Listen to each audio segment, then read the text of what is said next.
and welcome to Talking Writing Debut Authors.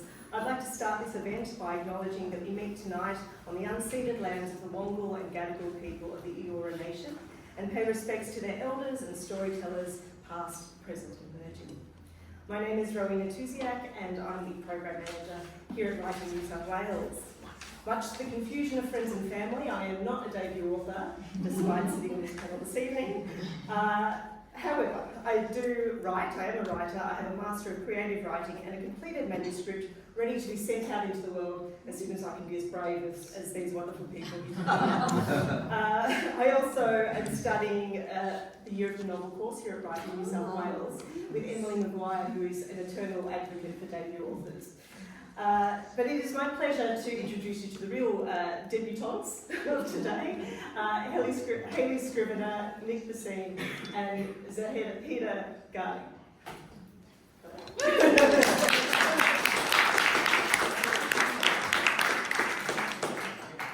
So I'm here to ask all those questions that emerging writers really want to know. We're very fortunate with this course tonight, it's exceptional. Hayley Scrivenor's internationally published debut novel, Dirt Town, became an instant #1 Australian bestseller in 2022. It has been translated into multiple languages and won a number of national and international awards, including an ABIA for General Fiction Book of the Year, a Lambda Literary Award for LGBTQ+ Mystery, a David Award for Best Debut Crime Book, and the CWA New Blood Dagger. Hayley holds a PhD in creative writing from the University of Wollongong and lives on Darrawal country on the east coast of Australia. Welcome, Hayley.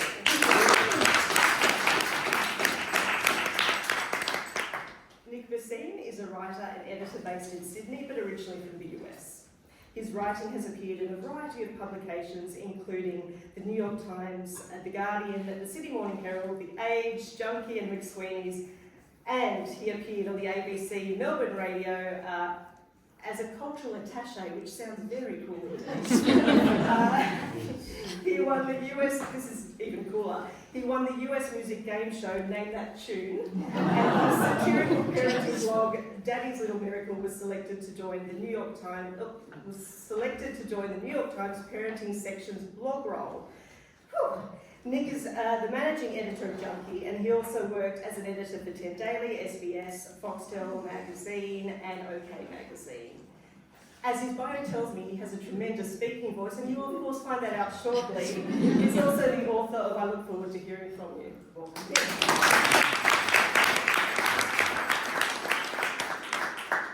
Zaheda Ghani and her family arrived in Australia from Afghanistan as refugees in the 1980s. At 9 years old, Zaheda, also known as Zoe, hand-wrote her first novel using an HB pencil in a scented diary with a lock and key. The heart of what she wrote back then developed over many years to become Pomegranate Fig, which was shortlisted for the Richard Prize for Emerging Writers. Zaheda was also the recipient of the Western Sydney Emerging Writers Fellowship. Zaheda served on the board of Zaheda served on the board for Australia for the UNHCR, the private sector partner of the UN Refugee Agency from 2017 to 2021. She's now an ambassador for Australia for UNHCR and a board member for RACS, the Refugee Legal Service. In 2023, she was awarded an honorary doctorate of science from Edith Cowan University for being a champion of humanitarian causes and positive change in diversity and inclusion. What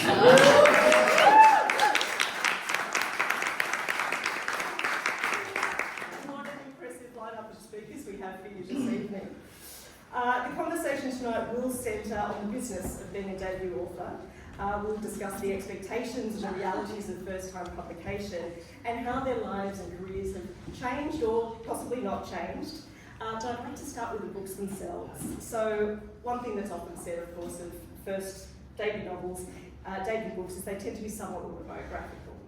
So whether that be theme or plot or character or what have you, starting with Hayley, how accurate or inaccurate is that assumption in your case? Do you moonlight as a detective? Look, it's really interesting, and I think one of the things we're all hopefully going to talk about tonight is the book you end up publishing is not necessarily the book you set out to write, and that you sort of learn to to live with that reality and be grateful for. I mean, anyone is just pleased to finish a book at all, right? But for me, Dirt Town was a place that I wanted to write about. So I come from a little town near Wagga Wagga called The Rock. I don't know if anyone's heard of The Rock. So it was a place that I left when I was 12 years old, and the book follows a series of characters, many of whom are 12 years or younger, in this small country town. And I guess it was a place that I kept coming back to, that I did not want to write about. I actually set out to write a totally different book. It was going to be very funny. Unfortunately, I'm not funny, it turns out. I'm very good at killing 12-year-old girls, but not so great at I guess making, I wanted a book. I was going to set the book partly in space. Like, that was the novel I was going to write. It was going to be this sort of Douglas Adams-y, like, romp. But what happened is I found when I started writing about the place where I grew up, that was when the details came. And I think, people say write what you know or write what you can imagine, but I say write what you can give detail to. Because I think when you can reach for that detail and painstakingly kind of piece it together, often the story will come. And I'm a big believer that writing is not as cerebral a process as we imagine it is. I think it's a very bodily process. I think it's how do I find a way to sit here and care about this thing for the, like, I spent 6 years writing this book. Much of it, very convinced that it was never going to go anywhere. So there had to be something else in it for me. And that was, I guess, getting down something about a time and a place that I cared about. So that was really the beginning of Dirt Town. I'm going to dig in a little more detail about a sense of place in each of the novels. In terms of the autobiographical nature, I know I've heard you talk before about sort of some of the childhood stories. Did you draw much from your own childhood experience? Well, I'm always careful to say, and one of the reasons so the book is called Dirt Town because the actual name of the town is Durton, D-U-R-T-O-N, which sounds like a very Aussie country town name, but had this advantage that, the kids in the town call it Dirt Town, because I think kids everywhere do that. They come up with like little nicknames for places. So I'm from Wollongong, I live in Wollongong now, and there's a suburb called Berkeley that everyone calls Berserkley. And like for me, that's quite a few of that. And so that idea of, what's your question again? I got so carried from yours from Oh childhood yes, I got so carried away with Berserkley. So it was I'm always at pains though to say that one of the reasons I changed the town name is that I never knew anyone who went missing. This is not an experience that I had.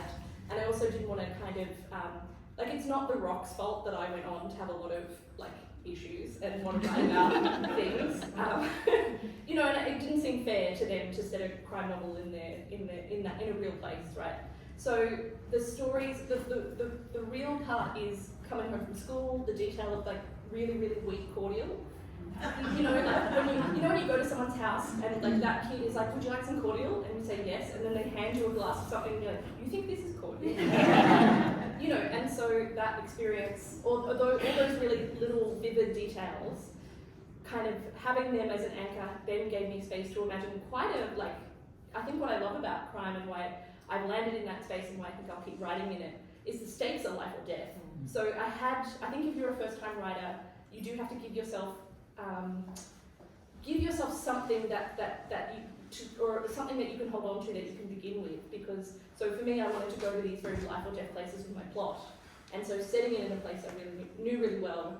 And there are little anecdotes and certainly people that are amalgamations of all sorts of different people that I knew. There's no one who is this is this person and they are like that. But it was helpful to kind of to not try and set it in space, for lack of a better analogy. Yeah. And Nick, how about you? How about me? This is the original question? Yeah. What about autobiographical elements in your work? Well, I listen to a lot of podcasts with writers who get offended by that question because, I can't write something that's not about me. Well, I did not. It's about me. It's highly autobiographical, heavily exaggerated for comedic and sadness effect. And it was a story that was based on things that happened to me 20 years ago, and I have carried a certain weight around because of these events, and it felt like I needed to get it all out. Yep. And I found it to be extremely cathartic, and it was a story I wanted to tell. It was a story that I wanted to dedicate to my mother, and so, like Hayley was saying about something that will take you through. It's a story that I needed to tell about myself and a certain time in my life, and so I was just very driven by purpose, and I also had a good time writing. Absolutely.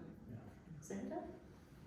My journey started with the aim, and that version that I wrote in Diary with the Lock and Key was an autobiography at that age, because I thought the world deserved to know the story by night. And I sent that off to a newspaper, a Sydney Morning Herald, and because they used to have these little competitions, and I used to write little stories and win little competitions. And I never saw the diary back because they asked for a novel and I just submitted it as it was, and I never heard back from them. I don't know where it is, but I hope somebody read it. But it was in pencil, so we've been hard. So it's been since then the process of creating a novel, which I thought wasn't going to be a novel. I thought this was going to be a memoir, autobiographical thing. Maybe it wasn't about me, maybe it was going to be my parents. But I felt with every version that I wrote, the more I tried to be factually accurate, the worse the writing became, and it felt like a little bit like eating cardboard. And I hated it, and I couldn't bring myself to publish it or submit it anywhere or anything. And then this thing happened where just before year of the novel, I kind of wrote a version where I decided I was going to free myself. I think I only had like the first few chapters were in that sense of forget all real things and just write, and I started to really kind of feel connected to these characters. And so during year of the novel, I realized I can completely abandon all interest in the factual people. And it was really liberating and enjoyable to then write. And then I started to actually enjoy writing and what I was writing.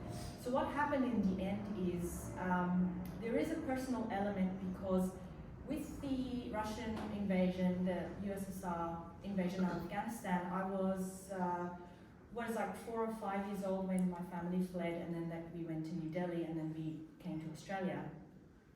I was trying to, and I didn't know this at the time, I was trying to understand what happened. How did this happen?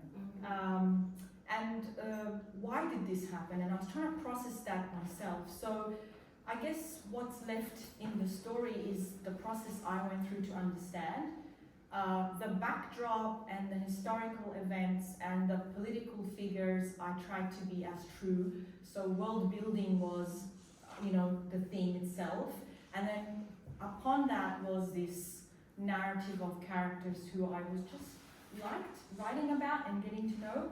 And that's how it's kind of now created. And obviously there are parallels in terms of the characters are going through the same countries, they're refugees like my family was. I grew up in an Afghan culture, so culturally there are parallels with the realities, but the characters are where I kind of really felt very free to be creating what I was interested in and discovering their journey as I went along. Did you all feel that this was the book that you wanted to write? And certainly the end result, was that the book you wanted to write, or did it travel a long distance? I know, Hayley, your book took quite a turn. It's funny, I had lunch with a friend the other day who, I love her, we're dear friends, but she has this narrative that I've like sold out. Dear friends. Which really works for her.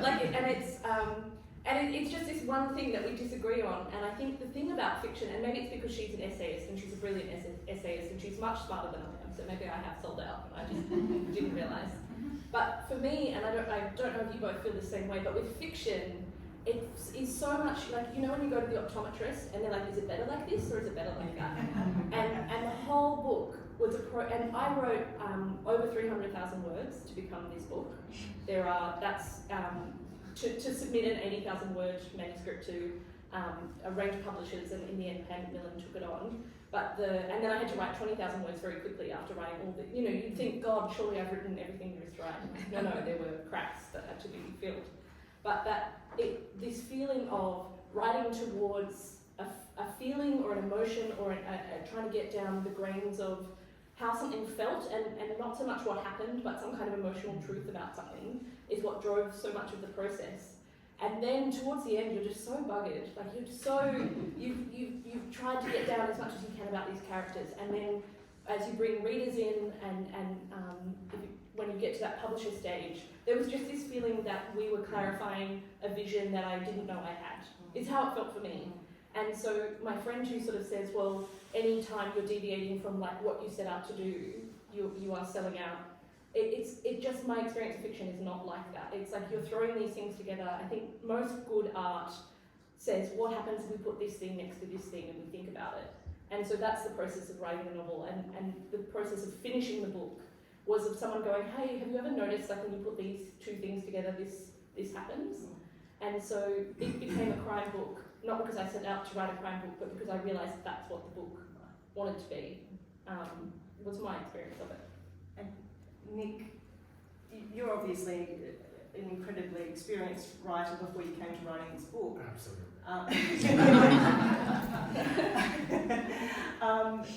Did you always know that you wanted to write a book? Was that something, since you were a young person, that you wanted to do that? So after my mother died suddenly in 2002, the weird and horrible things started to happen, and I took lots of notes the whole time. God, that's somehow, a great writer's tip. Yeah. Write down all of your trauma. Somehow I had the presence, I was out of my mind in many ways, but I had the presence of mind to take lots and lots of notes. And I thought I was going to put it into a memoir, and then 6 years ago, my agent said, no thanks, and suggested to make it a novel. So that's kind of the journey that went on. One way in which it changed was when I started working on it with the people at Penguin.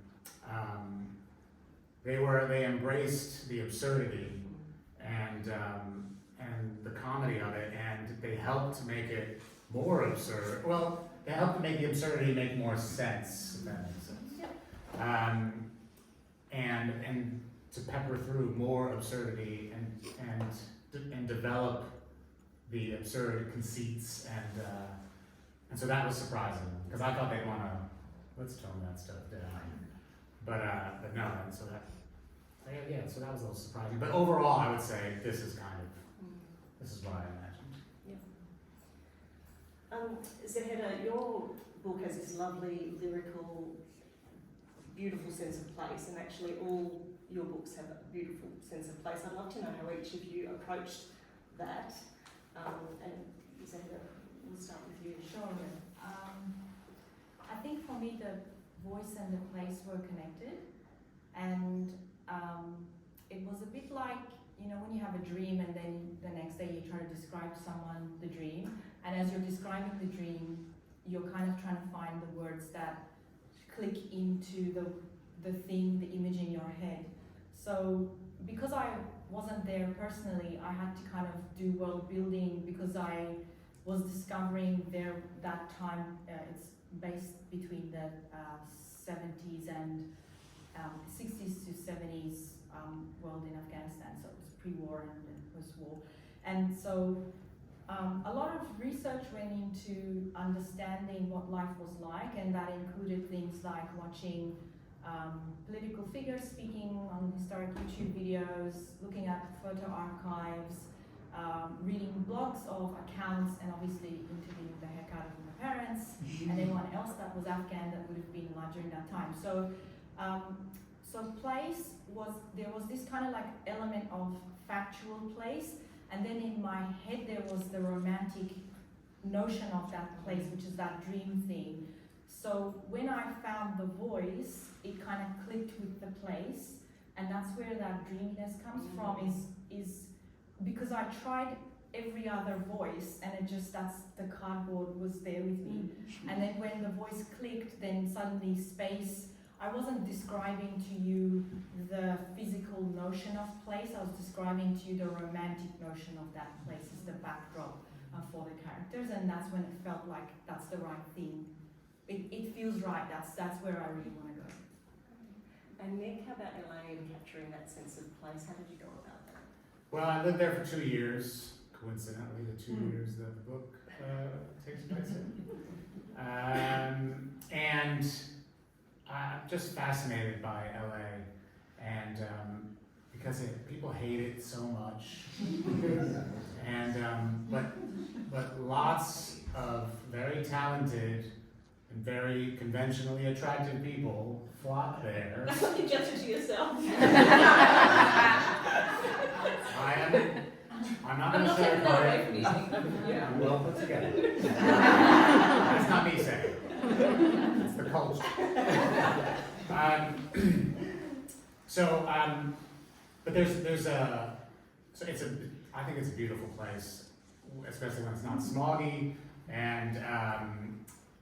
but there is a thick desperation in the air, and it's deeply sad, and I love sad LA stories, because to me it's just unbearable. And when I was there, I was working low-rung showbiz jobs, and there's a whole society of those kinds of people who are hoping to make it, hoping to catch a break, hoping to get lucky, and I wanted to capture that, because I feel like I see a lot of representations of LA where people are making it, and then they make it, and everything turns out great, which it just doesn't turn out great for 99% of the people there. So I wanted to show those people at the bottom, that I guess in wider culture we don't think about, because nothing ever happens for them. And you did it. Very kind. Thank you. Hayley's got a question. Just thinking about both these books, I think they're so lovely in terms of I think place is always activated by the characters moving through that place, right?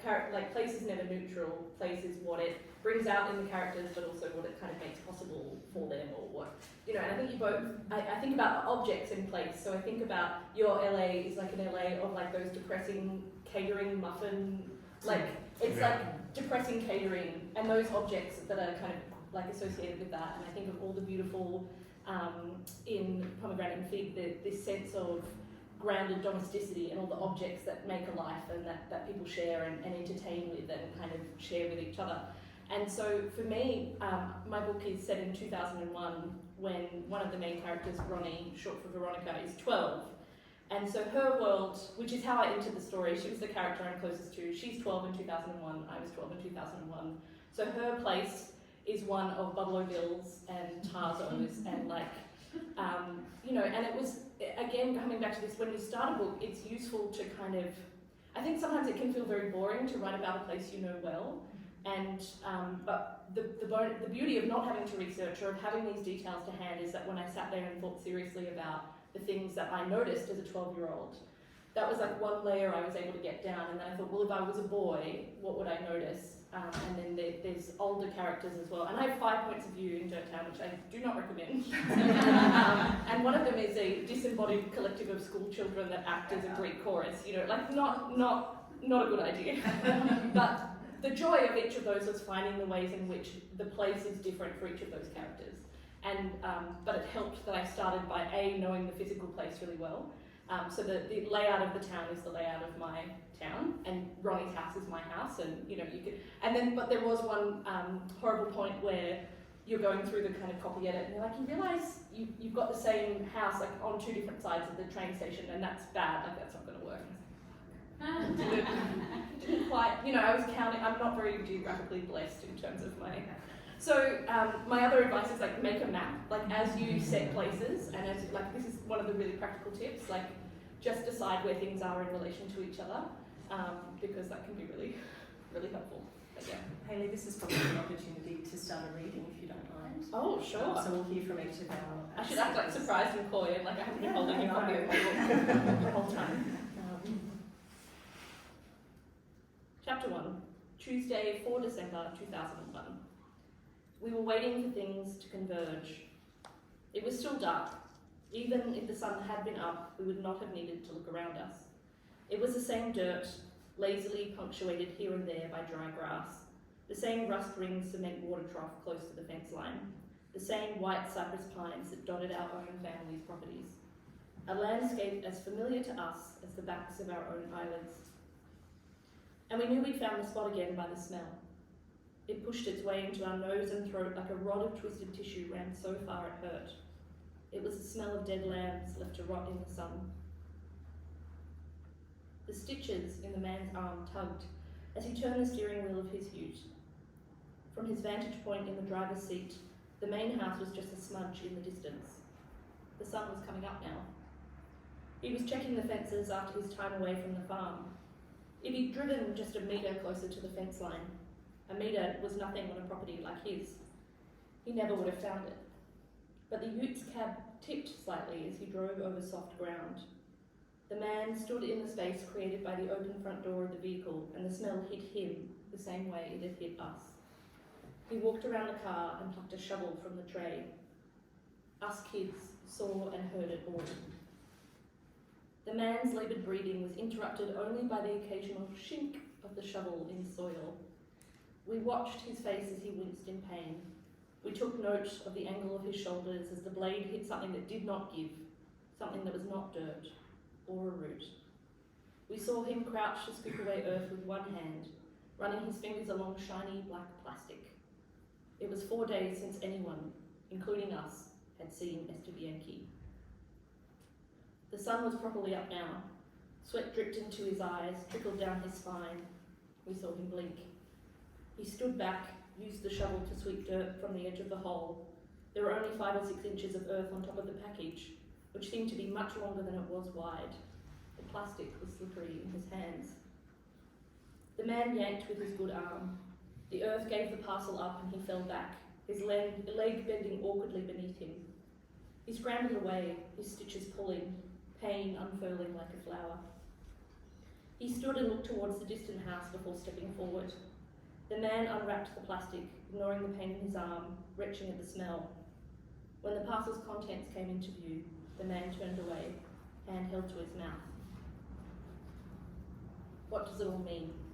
For now, we can only tell you that we were there, that we watched blood seep through the man's sleeve as he walked away from Bianchi's body and looked around him, as if the answer might be found somewhere in the open field.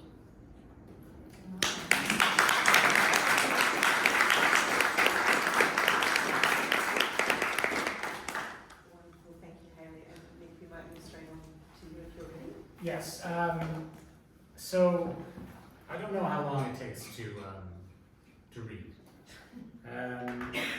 So I'm not sure how long this will take. But I chose this because I think it's an example of the kind of Hector is the protagonist. He's having a very tough time, and it was kind of and he's blowing up his life in a variety of ways. And this is towards the beginning, and he is. His mother has suddenly died. He's hell-bent on making it in LA, and he's meeting his his roommate's friends for a poker night. And it's a kind of, like, it's sad what he's doing, but it's also meant to be funny. Okay. Fold, hit me, let's see the river, I shouted as I entered the living room. I wanted these people to know that I could play cards, but that I also had a sense of humor about it. I would be a lot of fun to play with, someone whose career they would want to support. Hector, you've met Regina and Christine, Laura said. That's Doug and Ravi. I remembered the 2 white women and their terrible taste. I had hoped to never see them again. The 2 other men were not known to me. One was white, his forearm sheathed in a series of multicolored Live Strong charity bracelets. The other was brown, South Asian, I assumed. What's the game, I asked. 3-card Monte, Cutthroat Island, Sticks and Stones, Alabama Mud Wrestle, Queen of the Damned, Kate Blanchett. Just Texas Hold'em, Laura said. That's fine. Doesn't matter what the game is. All of your money will soon be in my pockets. Now, how many wild cards are we playing with? This isn't Uno. Doug said. We're not 12, no wild cards. Doug laughed, a social cue that was most likely meant to put us all at ease. But I was at the end of a strange week. My behavior was becoming more erratic and I had lost the ability to stop myself or to care. The brakes had been cut on this truck and I was going downhill. Something funny, I asked, stone-faced, fists clenched. Then I reminded myself that in LA, every person you meet is a person who can help your career. The waiters, parking attendants, the skateboarding grannies of Venice Beach, they were all potential networking opportunities. They weren't potential friends, that's for sure. No one here wanted to be friends with anyone else. The very idea of friendship was repellent to everyone. So I emitted my own social cue. A laugh so deep and forced it sounded like several pre-vomit wretches strung together in a symphony of sadness. I sat between Doug and Regina the actress and looked at the brown man again. What was your name again? Ravi, he said. He pronounced it Ravi, with an extra long ah. Either he did not know how to pronounce his own name, or the Anglo-mangling of his name had so defeated him, he was now adopting the pronunciation of his colonizers. Nice to meet you, Ravi, I said, pronouncing it correctly with an What kind of buy-in are we talking about here? I asked the table, taking out my wallet. Can anyone change a $1,000 bill? Each chip is a quarter, Laura said. Does anyone want a beer? Christine asked as she rose from the poker table I had never seen before. Whose was it? Where was it being stored? Hector?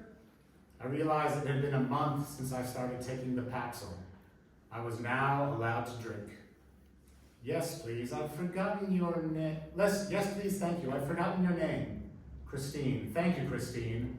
No problem. Hey, what's with all the empty tricks boxes? She asked from the kitchen. Who's eating all this stuff? I slammed up my hand on the table. Are we going to play cards or fucking chit-chat? I never learned how to play poker properly, but I was fascinated by the sociological aspect of the sweet and sour dance, as it was called. Being able to analyze and break a person down according to their physical tics and betting habits, to bully and humiliate a person in a cards-related situation. Christine put a beer down in front of me in one of the table's cup holders. I took a sip. It tasted fucking incredible. I looked at the bottle like I was in a commercial. My eyes went wide. I looked at Christine and said, "Salud." Then drank half the bottle very quickly. With every gulp, I felt the alcohol mixing with my blood and impairing my brain function. The dullness was familiar, but there was a slight lift in mood, a giddiness. I felt invincible. I put the beer back down in the cup holder and looked at it. Then I smirked and looked up, keeping my face pointed down. Shall we play? I said. In my head, there was a fast, fun Kinks song playing as the confusion became increasingly cemented on the faces of my foes over the next hour, most of which I spent erratically betting on every card, every hand. Even when it wasn't my turn, I bet. When the hand was over, I bet. When someone got up for a beer, I bet. When I got up to go to the bathroom, I bet. When I was in the bathroom, I bet. I never let up, not for 1 second. And the chip stack in front of me, as well as the cluster of beer bottles, got larger and larger. Then, suddenly after that hour, I stopped betting. I folded every hand. I focused on conversation. I asked Regina and Christine about the live comedy sketch show they were writing together. It was about all the people you meet in yoga class and sounded horrific. Christine already wrote for a TV show called Gully, a single-camera dramedy about a detective with autism who keeps getting in everyone's face about it. He even had a catchphrase, "I'm autistic, and what?" "I'm a really good writer," I said, saying something you should never say. I looked right at Laura, not taking my eyes off of her until, "Yeah, he is," she said. "See," I said. "Christine, you should see about getting me a spot writing for Gully. They could use me." "Yeah, Christine, get me a job too," Ravi said, laughing. Ravi was a dramatic actor and I had little use for him. He played cab drivers and convenience store clerks. He had his neck stuck under the boot of the system, a victim of its white supremacy. We should have been friends, brothers, but apparently he didn't want it that way, and so I had to give him the business. Is there a gas leak in here? I said. Why are you laughing like that? What? Robbie said. There's nothing funny about what's happening here. I am a really good writer. Okay. Okay? I believe you. Do you? Or is this another one of your jokes? Laura and her friends looked at each other. I looked at all the empty beer bottles in front of me. There must have been 7, yet I felt completely lucid. Laura got up and massaged and stretched her legs. Laura, you should see a physical therapist, I said. Yeah, I just don't want any bad news. Oh, it's probably nothing. Hey, how's that movie you're working on? Christine asked. It was about Custer's Last Stand or something. Not really. It's based on my ancestors' experience on the Trail of Tears. I didn't realize you had Native American ancestry, Regina said. My great-great-grandmother was a member of the Cherokee Nation, was forcibly expelled by Andrew Jackson's Indian removal policy in 1838 from her land in Georgia, Oklahoma. On the way, she met my great-great-grandfather, a freed slave. They settled in Oklahoma, but eventually moved to Maryland. Cherokee freedmen like my great-great-grandfather were part of the Cherokee Nation. They were given citizenship in 1866, but then the Dawes Commission established tribal roles, and freedmen were separated as not Cherokee by blood. And now the Cherokee Nation wants to strip them of their Cherokee citizenship because they don't satisfy that blood criteria. So it is about Custer's Last Stand, Christine said and laughed at her own genocide joke. Anyway, Laura said, I'm having a hard time convincing this production company that the story is a kind of celebration of the shared history of Black and Native Americans. In 1835, 10% of the Cherokee had African blood. Black and Native American soldiers fought side by side as part of the United States colored troops in the Civil War. Of course, some Cherokee fought for the Confederacy. Not ideal, I shouted. No. But since the Dawes Commission, white people have been telling us who is and isn't Native American, and I'm not playing that game anymore. I won't be told I'm not Native enough by the people who put Burt Lancaster in Bronzer. Jesus, are you thinking about getting Lancaster? I said. I bet he can still open a pitcher. Unlikely, Laura said, given that he's dead. Who is Burt Lancaster? Doug asked. Fucking Doug, I said. Well, it sounds amazing, Doug said. I can't think of a movie I've seen about the Trail of Tears. Should be pretty moving, I'd imagine. Oh, you think so, Doug? I said. You think a story about forcing thousands of Native Americans to leave their lands and take a journey that will kill half of them will be moving? What are you doing sitting here? You should be running a studio. I've got a script here for you. I'm sure you'll greenlight it. It's called That's Obvious. Now fuck off. How long does this go? Everyone looked at their cards. Now, Doug, I said, did I see you on that sitcom 2.3 Children? You did, yeah. That looked fun. Yeah, about 92.3% of the time. I laughed. Hard. My head went back, then came forward. I rested it on the table and pounded the table with my fist. Chips and cards went everywhere. No one had ever laughed this hard at anything Doug had ever said in his life. Fuck me, that's good, Doug, I said, wiping away tears. That is good. Christine looked at Laura. Doug, I said, I think I could bring a serious edge to the writer's room of a goofy show like yours. It's clearly so superficial and bad. Really bottom feeder stuff, right? No one with a pulse is watching this show. And that's where I come in. I could save it. I don't know. I feel like Ross Kellerman knows what he's doing. What you just said makes me feel sick, Doug. Ross Kellerman is perhaps the town's biggest fraud. And he's making people stupid, Doug. I mean, we're friends here. I'm looking after you. All right, Hector, leave Doug alone, Laura said. I leaned back in my chair. Doug, let's just agree that you'll think about it. Think about what?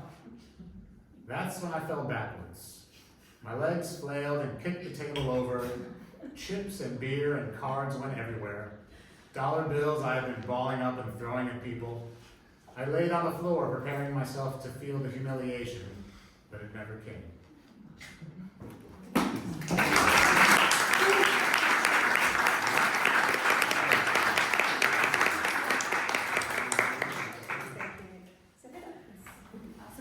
about 3 characters. Special apologies to my writing group because they've edited the shit out of this with me and they have to listen to it again. So just block your ears. So this is about one of the characters. It's the first chapter, and it's just introducing her. And it opens with a line from a poem about Herat, where the story is built, where the story is set in Afghanistan.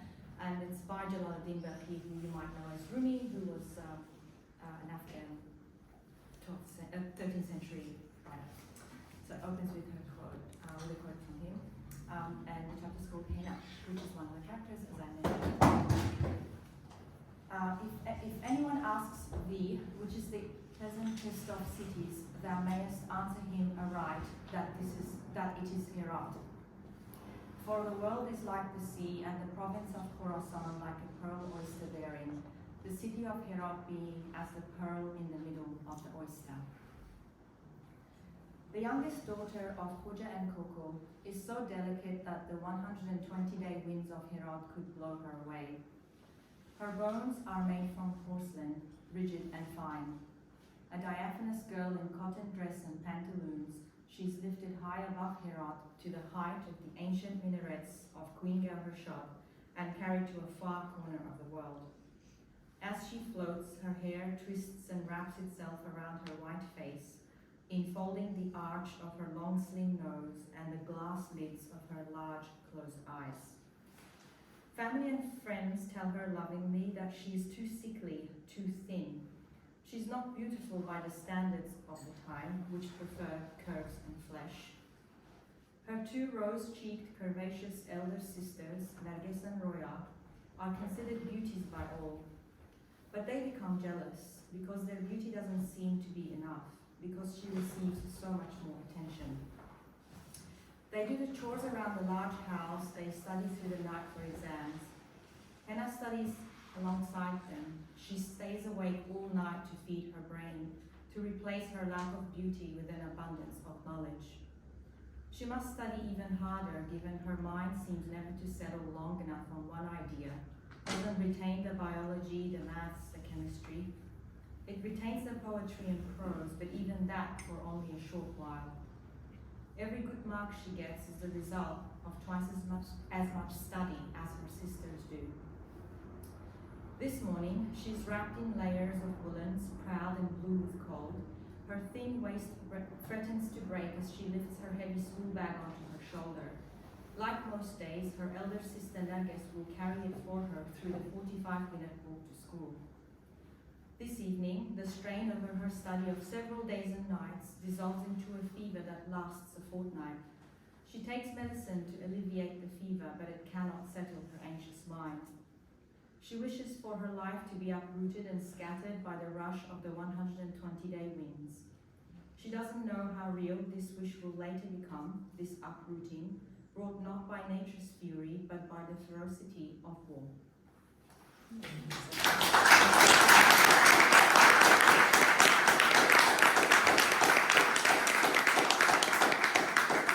Gorgeous. Aren't we so lucky? Let's get down to business. What was it like when you received that phone call, that email saying, yes, we'd like to offer you a publishing contract? Zaheda? It was so crazy. I was literally jumping up and down in my dining room going, oh my god, oh my god, oh my god. And Vanessa, who's the publisher, was really excited with me, and I really loved it because she had this way of appreciating what it meant for me as well. And I mean, she talks to authors and does this for a living and she's seen it all, but like, it was just a very, very exciting moment because I don't think in my whole life I've ever been in a bookshop ever since I was a kid, wishing that my book would one day be on one of these shelves. So this had a profound life goal bucket list situation for me. And I thought, okay, well, when this one call ends and if I were to drop dead, that's enough. Right, yeah, that happy. Amazing. And Nick, how about you? Well, I was, it was in the middle of, it must have been some kind of lockdown, because I was running outside, which I hate to do, and I was in front front of Luna Park, and I got the email, and I've been running very hard.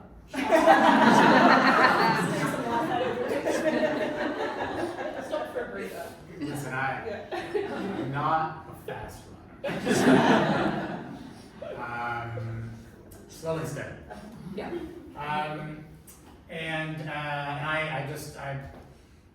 I think I stopped for a little bit to read it, and I smiled, and I kept running, and I remember smiling for a while. Yes, that's quite a picture. Hayley, what about you? So I had kind of the benefit of knowing ahead of time when I would know what had happened. So it was going to a few publishers, and we were going to get an answer by a certain time in the evening from my agent. And so I invited my some really good writer friends around, and we had the champagne on ice, like we were ready. There was this feeling like one of these publishers is going to take it out to, like this is Position to be and in. we had queued DJ Khaled's All I Do Is Win, and so we were waiting as a group and these are people who had seen me like there was a point where a couple of them had already published, and they sort of it was a group of 5 or 6 of us, and a couple had published in the 2 years previous, and others were still kind of bashing away in earlier drafts or whatever. But this was a group of women that we had been through a lot of up and downs with each other's kind of publishing stuff, and so there was just this total commitment to celebrate it, and this idea of and it was close to ascending as it's like I got off the phone with my agent and we all jumped up and down, pressed play on Spotify, and there was just this moment, and I still put on that song sometimes, just to try and remind myself, I think what you're talking about, Zaheda, that idea that it's this goal that you have for so long, and it's not always what you imagine it will be. But I think the danger is the goalpost can shift, right? And that sucks, because this is what I wanted to do for so long, and I wanted it so badly, and so that song encapsulates that feeling of all I do is win. It's like this. That helps me go back to that place. So I recommend having the soundtrack to that moment, if you can possibly swing it. Yeah, Hayley's described the dream scenario. I'd love to hear some rejection stories if there are any. Were you all like, my first time offer, my book was out and someone said they wanted it, or did you get a few rejections? I mean, everybody's got 100 rejections. That's Right. all I've got is Yeah. right. That's reassuring, isn't it? Mostly rejection. But you only need one acceptance, right? That's the... Yeah. And are you all agented? No? Yeah. Are you agented? Yeah. Were you agented at the time that you got the Yes. offer?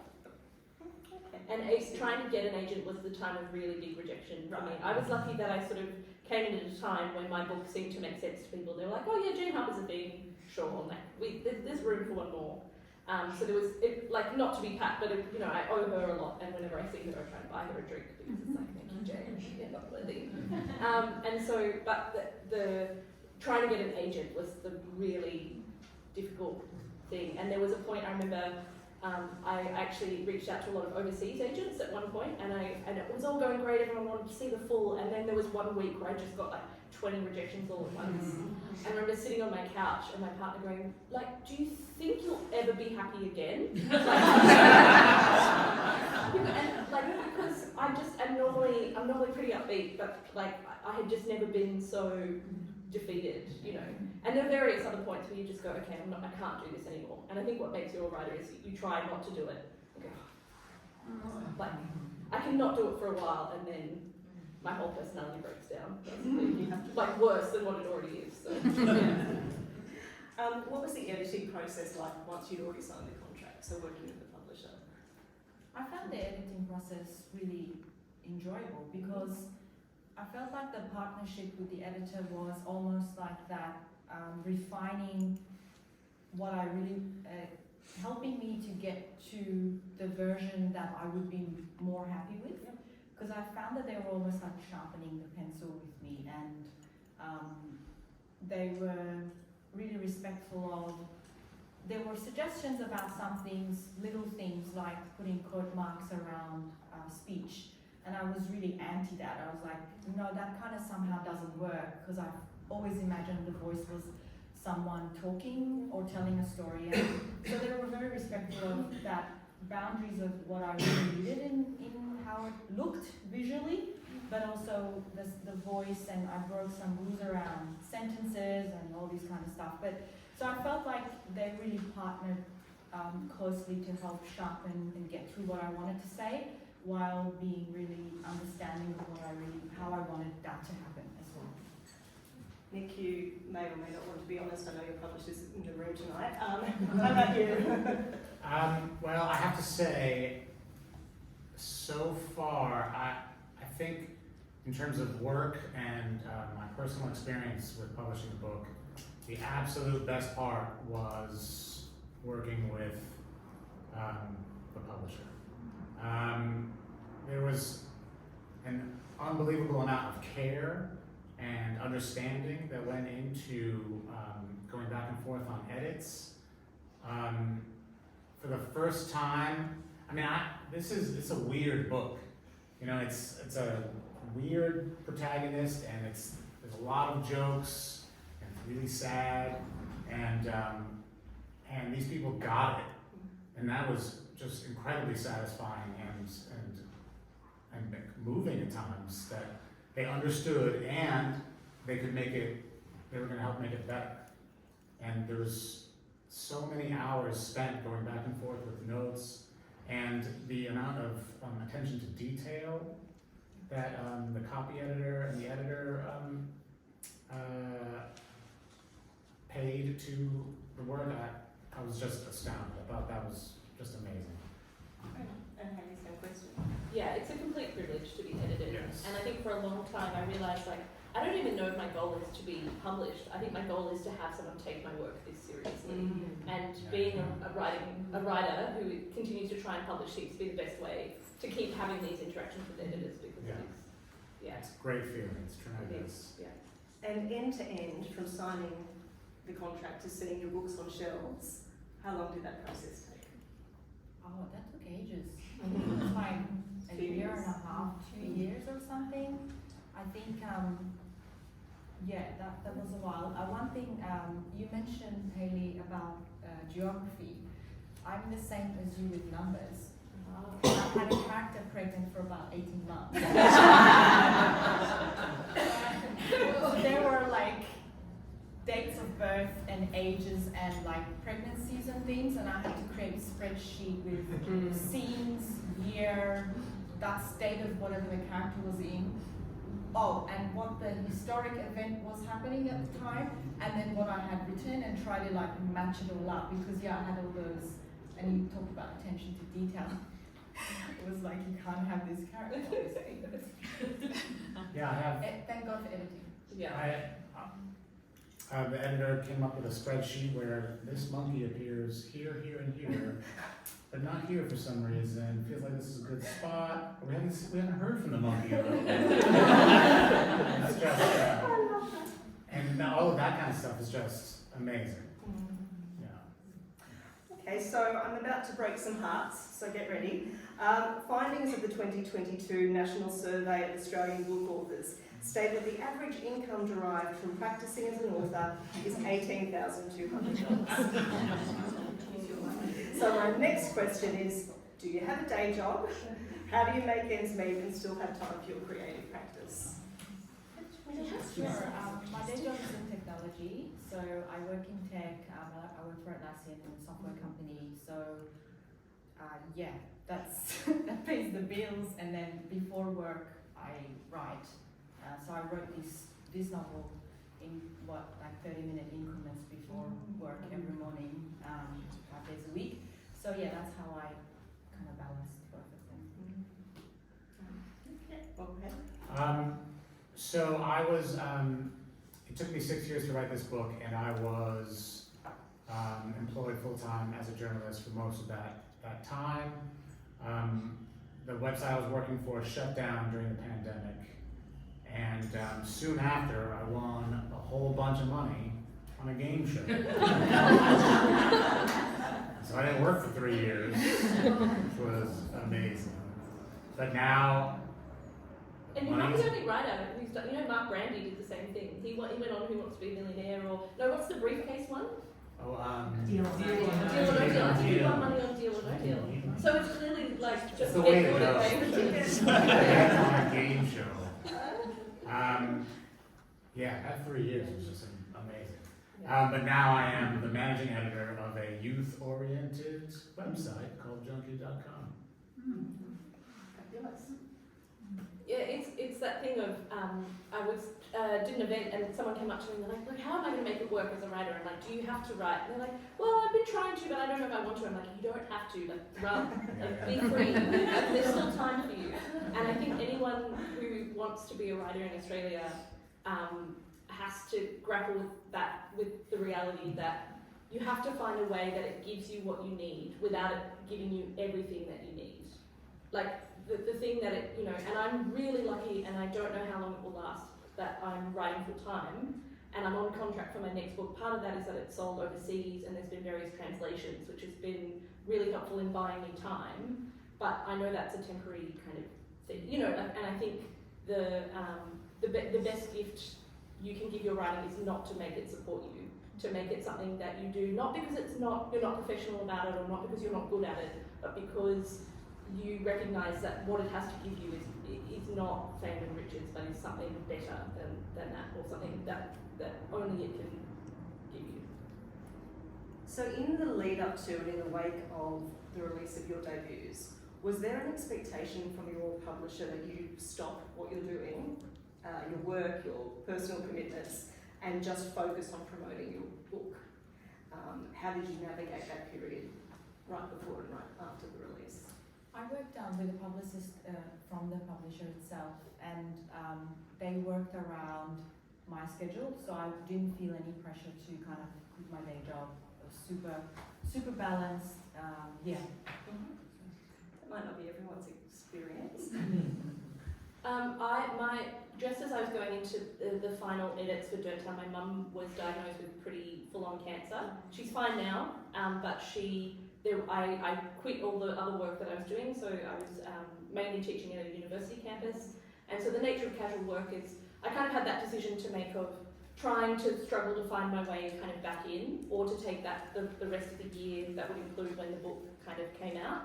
And so I did that, and then because I was on this contract to write a book much faster than I had the first time, and because of translations that trickled in and all of that, so I think it is really tough if you're trying to work a job that has its own projects and deadlines, and you have kids and you have all these things, because really your publisher would love everything you can give them in terms of your time then. But I think everyone in publishing loves books and wants your book to do well. That's why they picked your book. And so I think what I didn't realise until quite a while after my book came out is like, we're all on the same team. Like, once your publisher has signed you on to sell your book, like, you all have a shared goal, which is to help that book reach readers. So I think you can ask for more, or talk about what you need, or talk about where you're at, and just be honest about, look, I can only take this much time off.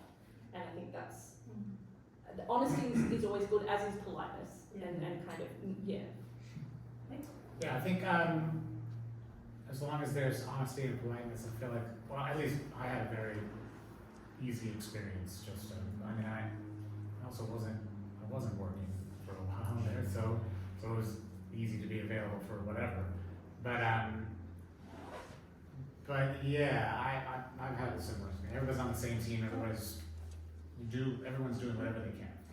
So of all the ways that you promoted your book, whether it was panels, social media, book signings, etc., what was your most favourite and least favourite activities in promoting your books?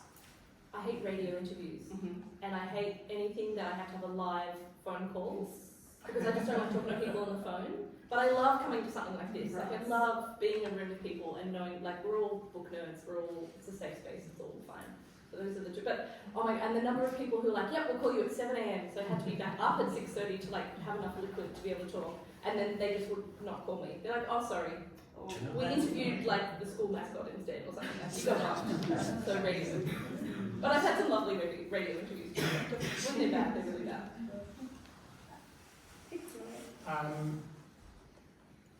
So I like talking in front of people also, I think that is fun.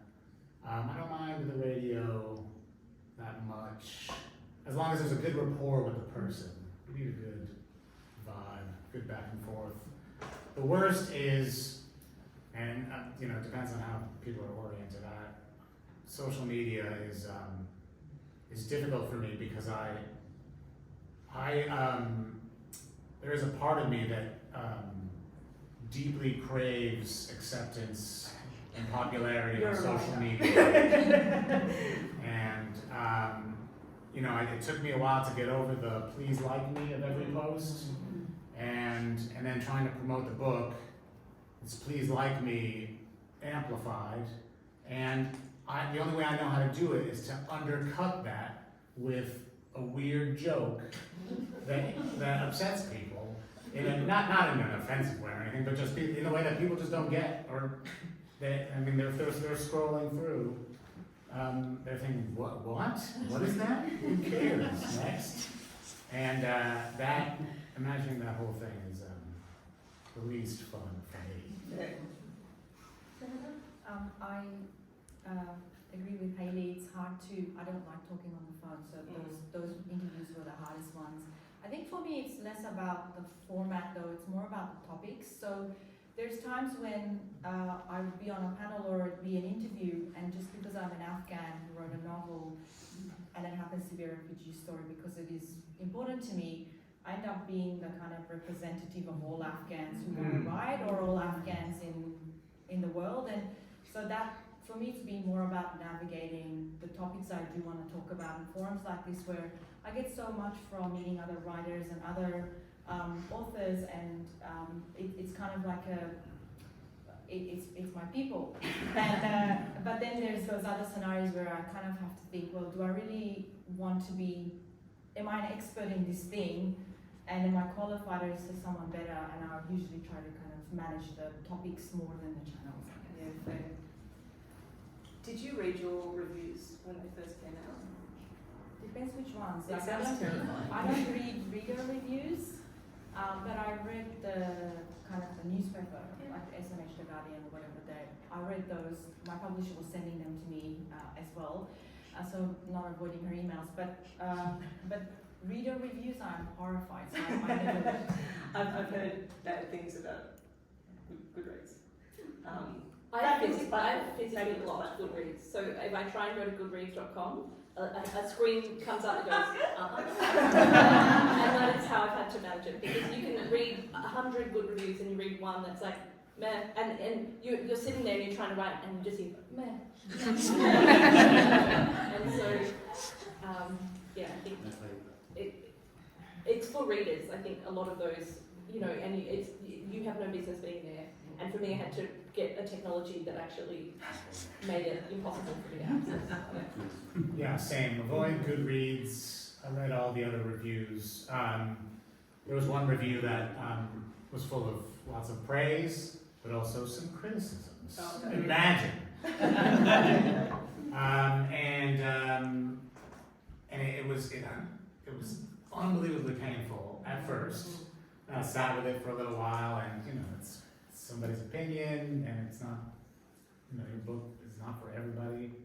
Yeah, and I had this thing, I went back and read this review that I remembered as complete panning and a complete sort of, and then I read it and I was like, oh yeah, like, they liked some things and they didn't like that element because it was like something else they didn't like. And so I think it's like, when it's fresh, it's almost like, do you like my baby? Like, do you think they're attractive? And, you know, the only answer is, yes. They are the most beautiful thing that I've ever seen. Otherwise it sounds like your baby is hideous. Yeah. I have so many more questions I'd like to ask. I do want to let everyone know that I will be throwing 2 questions from the audience shortly, so get your questions ready. But for my last couple of questions, how has your life changed or not since the publication of your first book? Did your expectations and reality align? Who's feeling brave?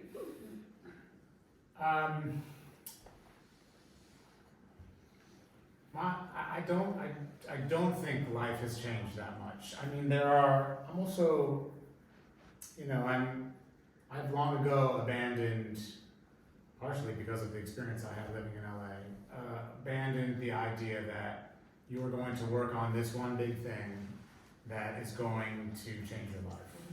And that's, except for a few people, I think, that I just don't think life works that way. And also I have a family, I have children, I want a career. Yeah. And so I didn't think that this was going to be a lottery ticket. And I just it's the start of hopefully writing several books.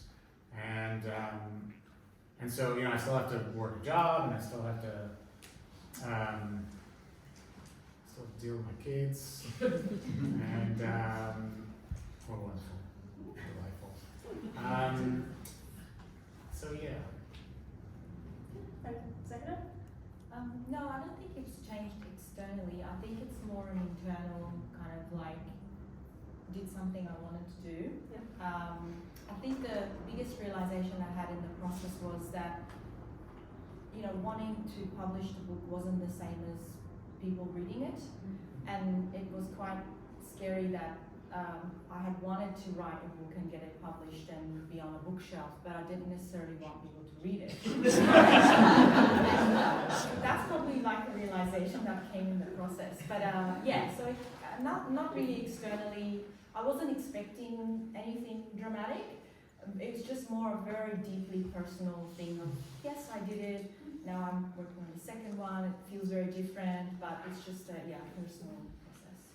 And what's the one thing you wish you'd known either before being published or before you started writing your debut? I'm relieved that it gets better. Like for me, the hardest part of writing a book was the years and years and years of being an emerging writer and of not knowing if this thing that I was taking time and energy and away from all these other things that I could be doing might lead to something. And I think, so, credit to every single emerging writer in this room and anyone who's trying to do it, know that that is the hardest part because, and there is no point, it's like, when you run a marathon, there's going to be someone with a banana, like at a certain stop and like Gatorade, and you don't know where the bananas are, you don't know where the Gatorade is. And so there is just nothing. I wish I had the hope that I would get to the other side of this thing, and everyone says, oh, your second book, and yes, it's challenging in a different way, but there is nothing as scary as that space for me. I really struggled with that, and so it's a relief to just feel like I had something that I wanted to say, even though I was never really sure what that was until it was complete, that optometrist idea of I was always trying to figure out what it was, but there is a huge relief on the other side of that. And then, you realise like I actually want to write because I want to keep telling stories, not just because of this weird anxiety, fear tangle that I had become. Yeah, so I think that's been great. Really happy not to be in that space anymore. But the question was about what do you wish you'd known either before you were published or before you started writing your debut?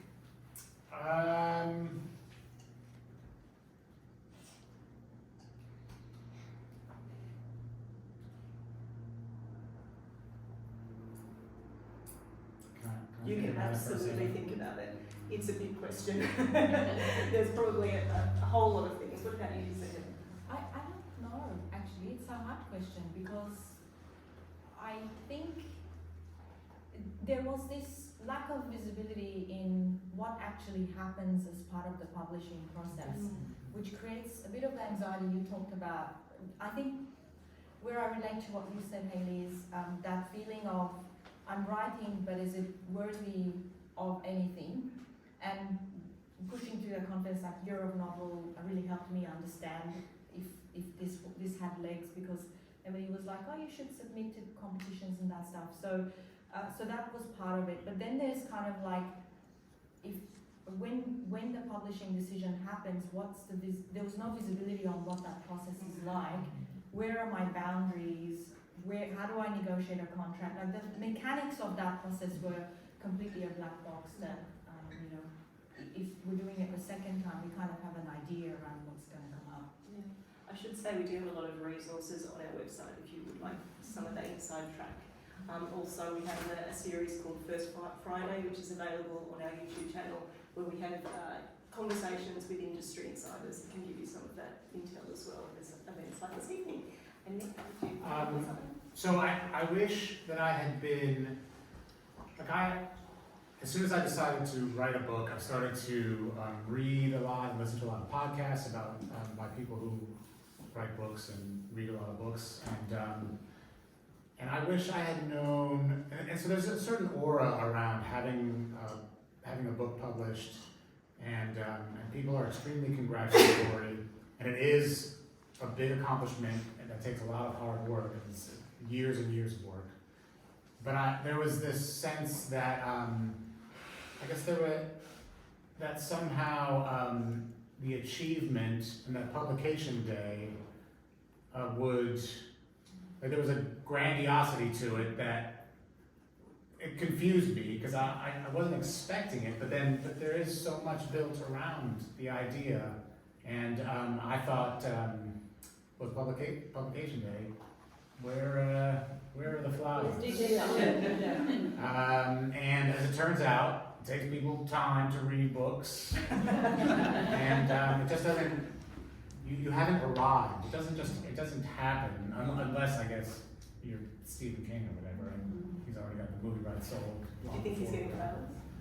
He's getting something.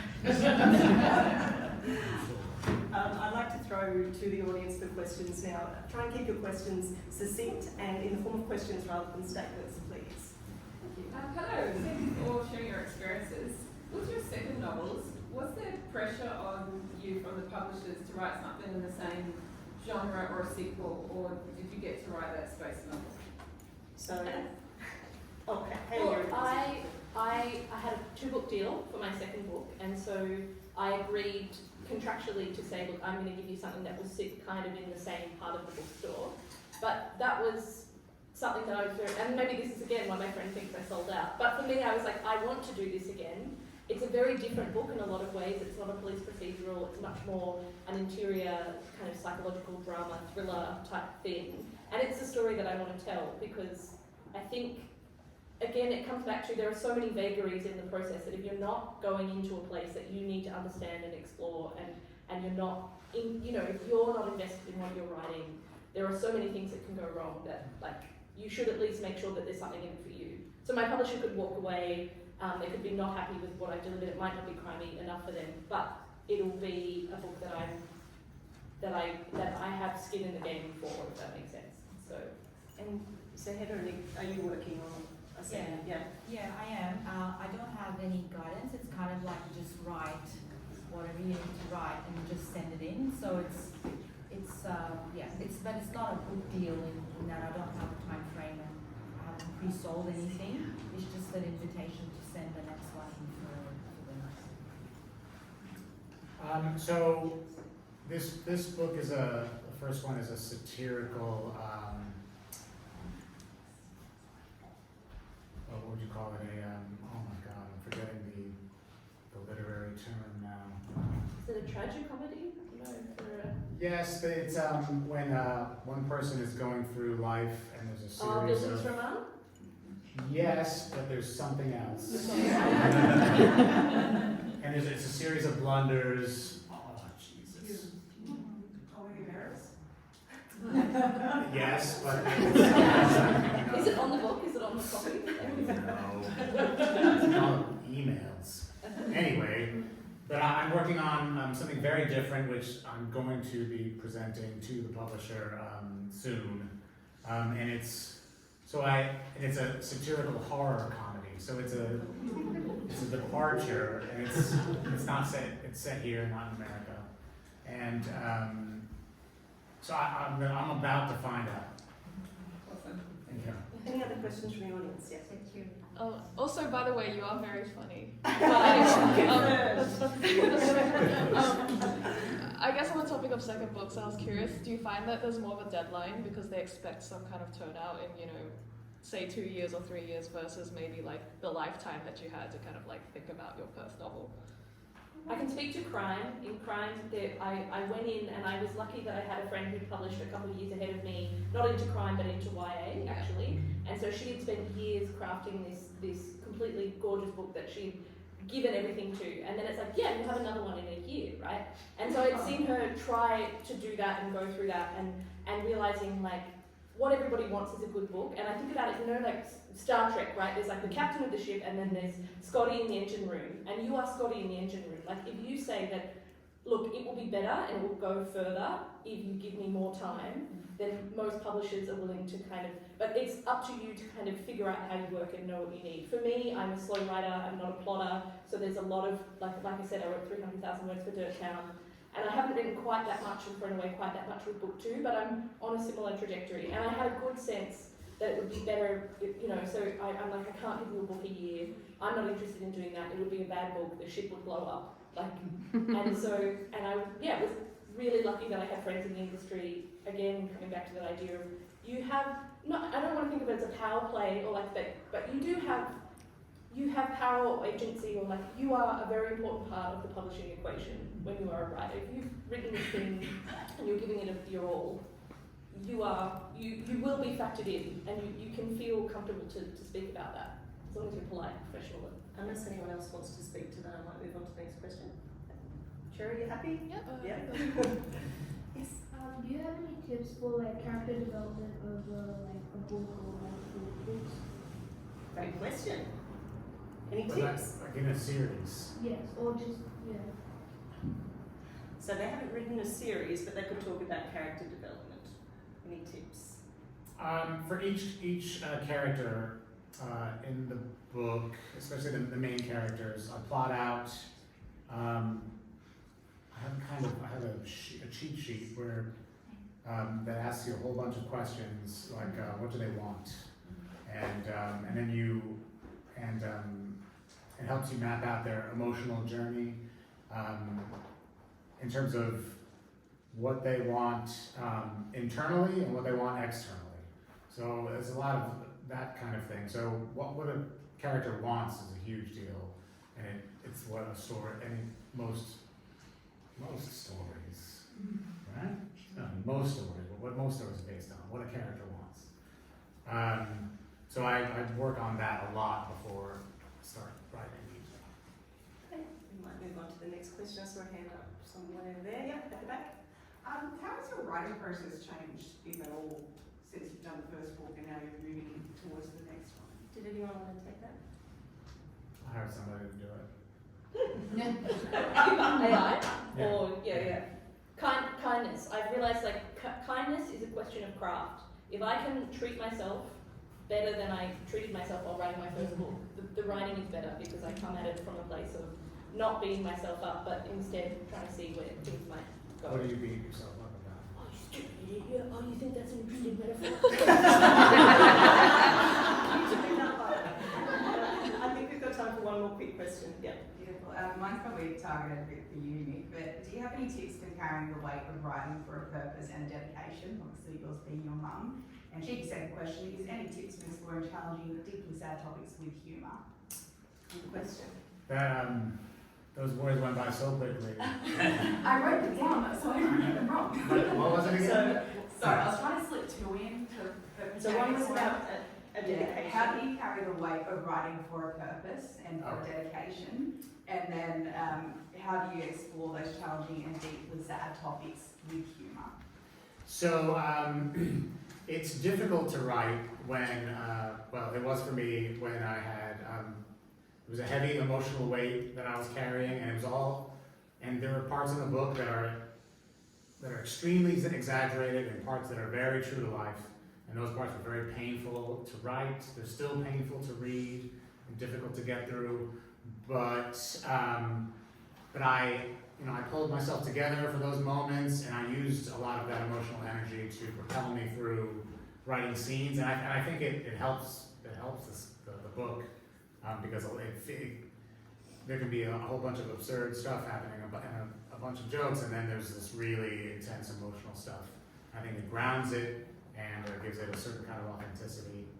And the second part of that, two-part, one question. I feel like you kind of answered them both a bit, but maybe it was about the dedication. How do you write with that purpose and for dedication? Well, it takes so long to write a book that I I think it's really important, like you were saying, about not knowing what's going to happen at the end of this process, which is terrifying because you're devoting so much time to it. But if you're driven and it's meaningful to you, and this is a story that must be told, that's what helps you get through it. Well, our time is up, so we'll end the questions there. I'd like to take this opportunity to thank our wonderful speakers for being so generous with their time, and also to congratulate them on their debuts. Some of those debuts are available for sale this evening, so get your cash ready, otherwise head to your local bookstore. And also, let's give a big round of applause.